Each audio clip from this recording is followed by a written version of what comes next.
ආයුබෝවන් පසුගිය දවස්වල ගොඩක් දෙනෙක් අතර කතාබහට ලක්වුණු පුදුම හිතෙන පුවතක් ගැනයි අපි අද කතා කරන්නේ. ඕ අර ප්‍රකට ධර්මදේශකයන්න් වහන්සේ නමකට කරපු සුවිශේෂී පූජාවක් ගැන. හරියටම රුපියල් කෝටියකටත් වඩා වටිනවා කියන මැණික් ඔබවපු කරඬුවක් පූජා කරලා. ඉතින් අපි බලමු මේ සිදුවීම පිටුපස තියෙන කතාව මොකක්ද කියලා. මේ පූජාව ලැබෙන්නේ බොහොම ජනප්‍රිය ධර්මදේශකයන්න් වහන්සේ නමක් වන කත්නූරුවේ සිරිධම්ම හාමුදුරුවන්ට.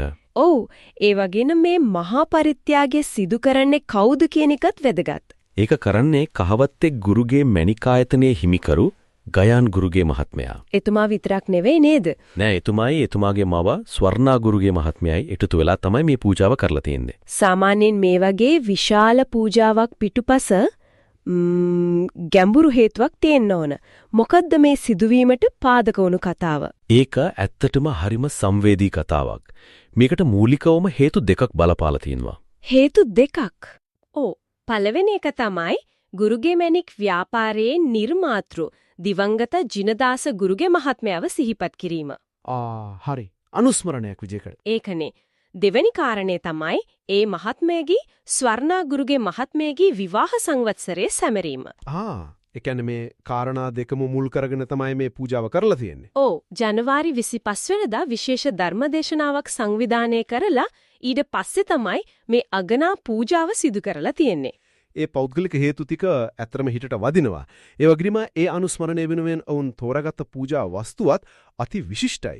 මොනවද මේ කරඬුවේ තියෙන විශේෂතා? මේකේ භෞතික වටිනාකම ගැන කතා කළොත් ඒක අති විශාලයි. රණාලේප කරලා විශේෂ කැටයම් යොදලා තමයි මේ කරඬුව හදලා තියෙන්නේ. හැබැයි හැමෝගෙම අවධානය යොමු වුණේ ඒකට ඔබවලා තියෙන මැණික් ගල් වලට. ඔව්, මූලාශ්‍රවල සඳහන් වෙනවා කැරට් 8ක නිල් මැණිකක් ගැන. දැන් කැරට් 8ක් කියන්නේ එක සාමාන්‍ය කෙනෙකුට කොහොමද තීරුම් ගන්න පුරුවා? ඒකේ තියෙන සුවිශේෂීත්වය. මෙහෙමයි, කැරට් 8ක ස්වභාවික නිල් මැණිකක් කියන්නේ ඒක ඊටාම දුර්ලභ ගණයේ දෙයක්. ඇත්තටම. ඔව්. ඒ වගේ මැණිකක් සාමාන්‍යයෙන් කෞතුකාගාරයක ප්‍රදර්ශනයට තියෙනවා මිසක් පෞද්ගලිකව දකින්න ලැබෙන දෙයක් නෙවෙයි. හරි. ඒකම මේ පූජාවේ සුවිශේෂීත්වය තීරණය.